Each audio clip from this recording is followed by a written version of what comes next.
Let's now talk further about multimodality and critical discourse analysis. Here I'll share some examples of multimodal analysis in relation to critical discourse analysis, and we'll try to see the opportunity how these two strands can be put together to present an in-depth analysis of a text, which is usually accompanied with some kind of images or multimodal tools. No matter what language is being used and what kind of communication is being conducted, usually the communication is helped with use of certain modes such as gestures, images, or photographs, and postures. Postures sometimes, as we all know, during our communication may convey more meanings as compared to the words. For example, during this recording, very recording, I'm in a certain posture, and I cannot avoid this posture because I have to pose to camera in a certain situation. If I avoid this posture, the whole thing would be disrupted, and the meaning conveyed to you would be entirely different. Each of these modes have particular meanings in various contexts, and we can interpret the real meanings of a mode only when we put that in a particular linguistic or social context, because every mode has certain sociocultural norms associated with it. The meaning of the potential of a particular mode is shaped by also by how it is being used, how repeatedly it has been used, and also what kind of social conventions are usually associated with such modes.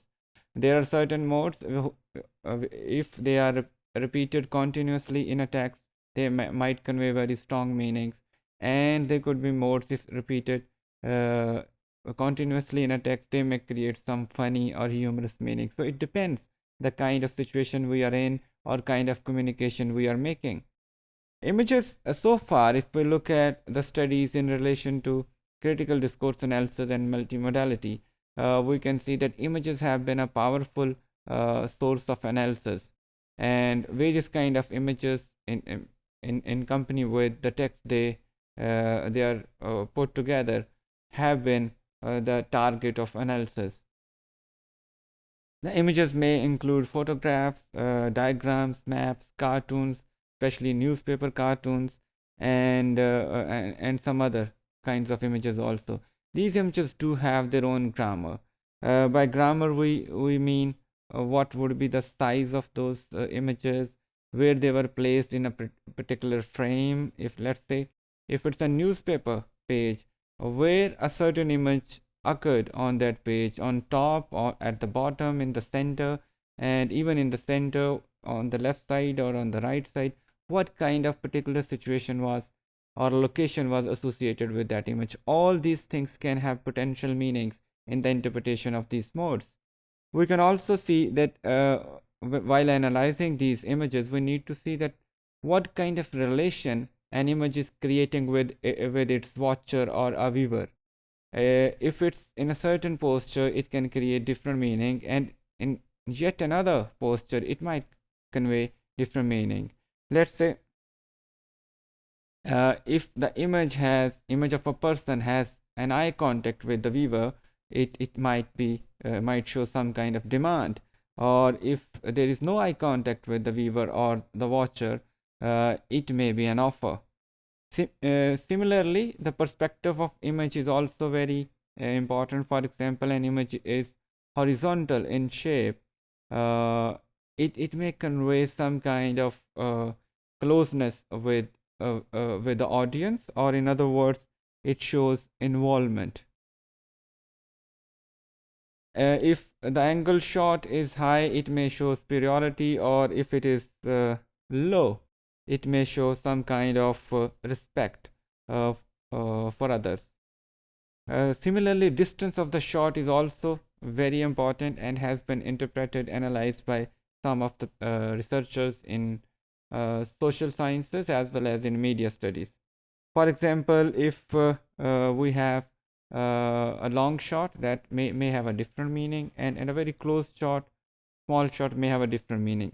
Lighting, color, focus, extent, all these have important meanings for the viewers. Just have a quick look on this picture.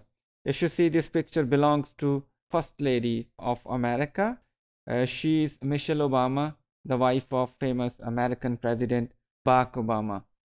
And this picture came to the first page of Time magazine, to the title of Time magazine, when Obama was in power for the first time.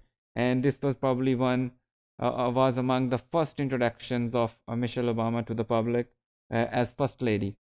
If you just look on the left side of this image, we have a text also, and that shows at the bottom, you can see the meaning of Michelle.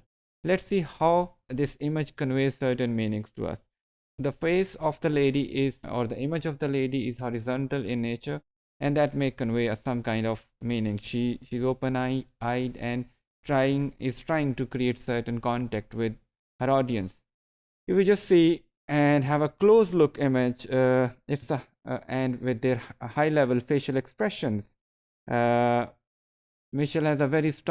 shows a very strong eye contact with the audience. That means she's trying to have an interaction with the audience, and she has established it to show her confidence.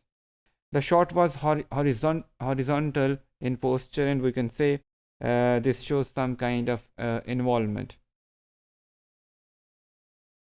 Image is also centrally framed within the borders, and it has also been supported by some text that shows the meaning of Michelle. This shows that the image itself is put together with the text. Both actually supplement or complement each other. And if you want to analyze this picture, this shows the picture of a confident First Lady who has his own air and who has her own importance in the society also. And therefore it shows a strong intermodal complementarity to the elements on the page. Both the image and the words written down there, they complement each other. In a multimodality discourse analysis, we cannot ignore the modes such as writing, images, color, and facial expression, and the relationship between them, how they are put together. They may be in disparity with each other, and they may be connected with each other. Both have different meanings. We consider which mode is foregrounded and which mode is backgrounded. Similarly, which image carries major, or which part of the image carries major informational weight. If you just look at Michelle Obama's picture, you can see that both text and image has been used to convey a certain message, and it's the image itself which carries the major informational weight in reality. And it poses Michelle as a very confident First Lady who has a purpose in her own being. The authors of this text and the image have an interest in presenting this image to the readers and give agency to the subject. As I said earlier, they intend to show Michelle as a very strong First Lady as compared to other people around. And this shows that she has the potential to conduct herself as the First Lady. So therefore, the posture, the size, and the image itself, and the text which is sided with the image shows her a very confident First Lady.